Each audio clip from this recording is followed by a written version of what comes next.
28장 이삭은 야곱을 불러 축복한 다음 이렇게 당부했다. 가나안 여인을 아내로 맞이해서는 안 된다. 당장 이곳을 떠나 밧담 아람으로 가서 내 외할아버지 부두엘의 집을 찾아가거라. 내 외삼촌 라반의 딸들 가운데서 아내를 얻도록 하여라. 그러면 강하신 하나님께서 내게 복을 주시고 수많은 자손을 주셔서 여러 민족을 이루게 하실 것이다. 아브라함의 복을 너와 내 자손에게도 주셔서 내가 살고 있는 이 땅, 하나님께서 아브라함에게 주신 이 땅을 내가 차지하게 하실 것이다. 이삭은 야곱을 떠나보냈다. 야곱은 밧단 아람으로 가서 아람 사람 부두엘의 아들인 라반을 찾아갔다. 라반은 야곱과 에서의 어머니인 리브가의 오라버니였다. 에서는 이삭이 야곱을 축복하고 밧담 아람으로 보내서 거기서 아내를 얻으라고 한 것과 그를 축복하면서 가나안 여인과 결혼하지 말라고 당부한 것, 그리고 야곱이 부모의 말에 순종하여 밧담 아람으로 떠난 것을 알게 되었다. 아버지 이삭이 가나안 여인을 얼마나 싫어하는지 알게 된 에서는 이스마엘에게 가서 아브라함의 아들 이스마엘의 딸이요 느바요의 누이인 마할랏과 결혼했다. 마할랏 외에도 그는 이미 여러 아내를 두고 있었다. 야곱은 브엘세바를 떠나 하란을 향해 갔다. 한 곳에 이르러 해가 지자 그는 그곳에 하룻밤을 묵기로 했다. 그는 거기에 있는 돌 하나를 가져다가 머리에 베고 누워 잠이 들었다. 그리고 꿈을 꾸었다. 꿈에 보니 땅에 계단이 세워져 있고 그 끝이 하늘까지 닿아서 하나님의 천사들이 그 계단을 오르내리고 있었다. 그때 하나님께서 야곱 바로 앞에서 말씀하셨다. 나는 하나님, 내 조상 아브라함의 하나님, 이삭의 하나님. 내가 지금 자고 있는 이 땅을 내가 너와 내 후손에게 주겠다. 내 후손이 땅의 먼지처럼 많아질 것이며 서쪽에서부터 동쪽에 이르기까지 그리고 북쪽에서부터 남쪽에 이르기까지 퍼져나갈 것이다. 땅의 모든 민족이 너와 내 후손으로 인하여 복을 받게 될 것이다. 참으로 내가 너와 함께 있어 내가 어디로 가든지 너를 지키며 너를 다시 이 땅으로 데려오겠다. 내가 내게 약속한 것을 다 이루기까지 내가 너를 떠나지 않겠다. 야곱이 잠에서 깨어나 말했다. 하나님께서 이곳에 계시는데 내가 정말 그것을 몰랐구나. 그는 무척 두려웠다. 그는 경외감에 사로잡혀 작은 소리로 말했다. 믿기지 않아. 이 얼마나 놀랍고 거룩한 곳인가. 이곳이 바로 하나님의 집이며 여기가 바로 하늘의 문이다. 야곱이 아침 일찍 일어나서 베개로 삼았던 돌을 가져다가 기념 기둥으로 세우고 그 위에 기름을 부었다. 그리고 나서 그곳의 이름을 베델, 하나님의 집이라고 했다. 그 전까지 그 성읍의 이름은 루스였다. 야곱은 이렇게 서운했다. 이제 시작하는 이 여정에서 만일 하나님이 저와 함께 계셔서 저를 지키고 보호하시며 먹을 것과 입을 것을 마련해 주시고 저를 무사히 제 아버지 집에 돌아가게 해주시면 하나님께서는 제 하나님이 되실 것입니다. 제가 기념으로 세운 이 돌기둥은 이곳을 하나님이 사시는 곳이라 말해주는 표석이 될 것입니다. 그리고 하나님께서 제게 무엇을 주시든지 그 10분의 1을 하나님께 되돌려 드리겠습니다. 29장 야곱이 다시 길을 떠나 동방 사람들의 땅에 이르렀다. 그가 보니 넓은 들에 우물이 있고 세 무리의 양떼가 우물 주위에서 자고 있었다. 이 우물은 양떼에게 물을 먹이는 공동 우물이었다. 우물 입구는 큰 돌로 덮여 있었다. 양떼가 다 모이면 목자들이 우물에서 돌을 굴려 양떼에게 물을 먹였고 물을 먹인 뒤에는 다시 돌을 제자리로 굴려서 우물을 덮어두곤 했다. 야곱이 말했다. 여보시오, 당신들은 어디서 왔습니까? 그들이 말했다. 하란에서 왔습니다. 야곱이 물었다. 나홀의 손자 라반이라는 분을 아십니까? 예, 압니다. 야곱이 계속 물었다. 그분은 잘 지내고 계시는지요? 그들이 대답했다. 아주 잘 지내고 있습니다. 저기 그의 딸 라헬이 양떼를 몰고 오는군요. 야곱이 말했다. 아직 해가 한창인데 지금은 양을 모을 때가 아니지 않습니까? 양떼에게 물을 먹이고 나서 돌아가 풀을 더 먹이는 것이 어떨까요? 그들이 대답했다. 우리는 그렇게 할 수 없답니다. 목자들이 이곳에 다 도착한 뒤에야 물을 먹일 수 있습니다. 우물에서 돌을 굴려 내려면 모두가 힘을 합쳐야 하거든요. 그리고 나서야 양떼에게 물을 먹일 수 있습니다. 야곱이 그들과 대화하고 있을 때 라헬이 아버지 양떼를 몰고 왔다. 그녀는 양을 치고 있었다. 야곱은 자기 외삼촌 라반의 딸 라헬을 알아보았다. 야곱은 그녀가 외삼촌 라반의 양떼를 이끌고 도착한 것을 보자마자 다가가서 혼자 힘으로 우물 입구에서 돌을 굴려내고 외삼촌 라반의 양떼에게 물을 먹였다. 그러고 나서 야곱은 라헬에게 입맞추고 울음을 터뜨렸다. 그는 자신이 그녀 아버지의 친척이며 리브가의 아들임을 라헬에게 밝혔다. 그녀는 집으로 달려가서 자신이 들은 것을 아버지에게 알렸다. 라반은 자기 누이의 아들 야곱이 왔다는 소식을 듣고 달려나가서 그를 껴안고 입맞추고는 집으로 데려왔다. 야곱은 라반에게 그동안 있었던 일을 모두 이야기했다. 라반이 말했다. 너는 내 가족이자 내 혈육이다. 야곱이 라반의 집에 머문 지 한 달이 되었을 때 라반이 말했다. 내가 내 조카이기는 하다만 거저 이래서 되겠느냐. 어느 정도의 보수를 받고 싶은지 말해보아라. 얼마면 적당하겠느냐. 라반에게는 두 딸이 있었다. 큰 딸은 레아였고 작은 딸은 라헬이었다. 레아는 눈매가 예뻤지만 라헬은 눈부시게 아름다웠다. 야곱이 사랑한 사람은 라헬이었다. 그래서 야곱은 이렇게 대답했다. 외삼촌의 작은 딸 라헬을 위해 제가 7년 동안 외삼촌의 일을 돕겠습니다. 라반이 말했다.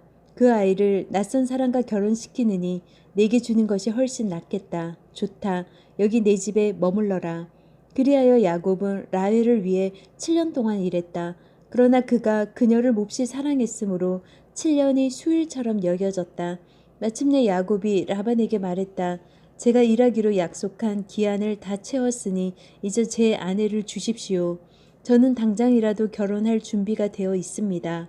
라반은 주위 사람들을 모두 초청하여 성대한 잔치를 베풀었다.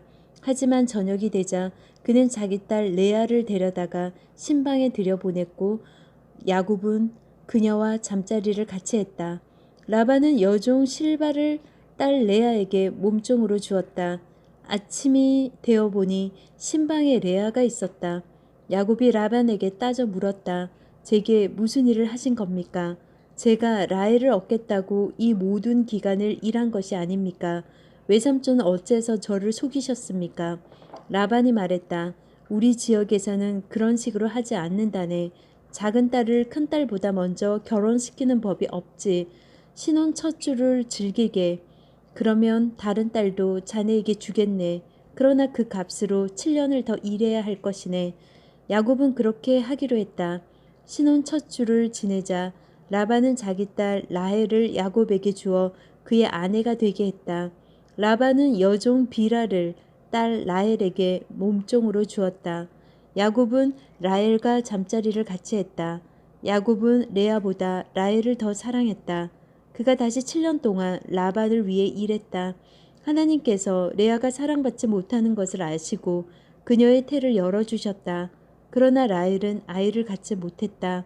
레아가 임신하여 아들을 낳았다. 그녀는 아이의 이름을 르우벤, 보라 산의 아이다라고 하고 이것은 하나님께서 나의 불행을 보셨다는 증거다. 이제 내 남편이 나를 사랑해 줄 것이라는 증거나 다름없어 하고 말했다. 레아가 또 임신하여 아들을 낳았다. 그녀는 하나님께서 내가 사랑받지 못한다는 것을 들으시고 내게 이 아들도 주셨다 말하고 아이의 이름을 시므온이라고 했다. 그녀가 다시 임신하여 아들을 낳았다. 그녀는 내가 아들 셋을 낳았으니 이제 남편의 마음이 나와 통할 거야 하면서 아이의 이름을 레위라고 했다. 그녀가 마지막으로 임신하여 네 번째 아들을 낳았다. 그녀는 이제는 내가 하나님을 찬양하리라 말하고 아이의 이름을 유다라고 했다. 그러고는 그녀의 출산이 그쳤다.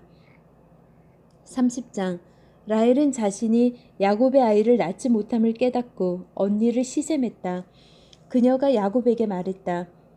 나도 아이를 갖게 해주세요. 그러지 않으면 죽어버리겠어요. 야곱이 라헬에게 화를 내며 말했다. 내가 하나님이라도 된다는 말이요. 내가 당신이 아이를 갖지 못하게 하기라도 했다는 말이요. 라헬이 말했다. 내 몸종 비라가 있으니 그녀와 잠자리를 같이 하세요. 그녀가 나를 대신해 아이를 낳으면 내가 그녀를 통해 아이를 얻어 집안을 이어나갈 수 있을 거예요. 그녀는 자신의 몸종 비라를 야곱에게 아내로 주었고 야곱은 비라와 잠자리를 같이 했다. 비라가 임신하여 야곱의 아들을 낳았다. 라헬이 말했다. 하나님께서 내 편에서 나를 변호해 주셨다. 하나님께서 내 말을 들으시고 내게 아들을 주셨어. 그녀는 아이의 이름을 단이라고 했다. 라헬의 몸종 비라가 또 임신하여 야곱에게서 두 번째 아들을 낳자 라헬이 말했다. 내가 온 힘을 다해 언니와 싸워서 이겼다. 그러고는 아이의 이름을 납달리라고 했다.